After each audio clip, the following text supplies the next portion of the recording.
of Higher Education and Training, Mduduzi Manana, will today announce a technical task team that will address sexual and gender-based violence within institutions of higher education. Now, the meeting aims to interrogate complex issues and root causes of sexual violence. Well, joining us now live on the line via Skype, Dr. Ramnik Ahluwalia. A very good morning to you, Dr. Ahluwalia. I guess it's an important aspect to our higher education. What are some of these task teams expected to cover? What are these issues? I think we all know that that gender-based violence has been in the campuses, in the country, in the communities from a very long time, and we all have been reading news about rape, issues of gender-based violence coming out from various universities and TVET colleges.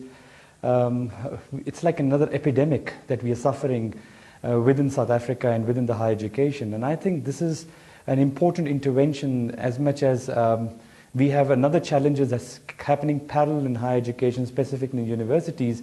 We need to be mindful that we need to have our population safe, we need to have our population healthy, and we need to have our population that eventually passes out. Our throughput is right as a higher education, and they eventually grow into the economy, because that's the end product of every university or a college. And issues like sexual gender-based violence, rape, the stigma of HIV, these put us back by not growing that economy, by not making those children reach where they are. So this is the technical task team that's been tasked now to develop adequate policies to ensure every campus. We've got about 430 campuses in this country. Every campus in every informal settlement, deep rural areas, urban settlements, they need to ensure how and what to do when it comes to the issues of sexual and gender-based violence. And surely a big aspect to all of these campuses being safe is that of security. Will that be addressed on the camp in this meeting of yours, security on these campuses? Absolutely. I think one of the biggest stakeholders that's sitting in this dialogue today is the South African Police Service. Many elements of the crime protection units inside the universities. We also have different stakeholders like Department of Social Development, Department of Women, Department of Health, and many other development partners who are going to be together fighting, and of course national prosecuting authorities. The aim of bringing SAPs and national prosecuting authorities is specifically with the fact that we need to strengthen our own crime protection unit. We need to strengthen our services in such a way, and the capacity needs to be developed in every aspect of a university or a college to how to deal with a rape case or how to deal with a sexual and gender violence case. Because the first aim is to capacitate our own infrastructure that exists inside the campuses of universities and colleges. And from there on, we try to ensure that everybody who is a victim gets its kind of justice that he or she deserves. I guess police is one thing and the courts is another thing. You know, a lot of these students who are violating other students sexually are getting away with it somehow. Surely courts should also be a part of this discussion?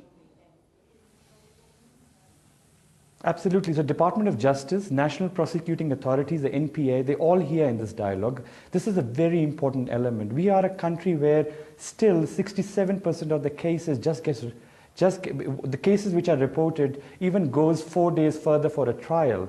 And such kind of stats are not acceptable. You know, we need to ensure that the culprits are brought into their spaces, and people fear law in such a kind where before even they touch another girl or another sexual gender violence act inside our campuses, they need to think a million times before even they do this. So I think you're totally right. Justice system needs to come on party. SAPS and Police Protection Unit needs to work very closely. Evidence needs to be brought in place. Evidence needs to be protected. So everything that goes in grounds of reporting of a case needs to be brought forward. And we need to encourage more and more people to report the cases, because 1 in 9 cases are only reported in South Africa, which means that many of these culprits are escaping because of the stigma. Most of our young children or young students are not reporting such cases.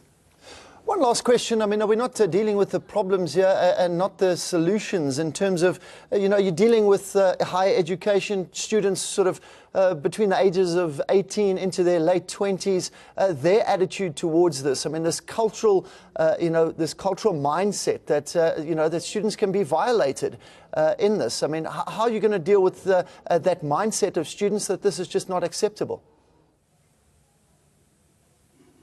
So I think we're going to follow many mechanisms, and that's exactly why we're here with the dialogue.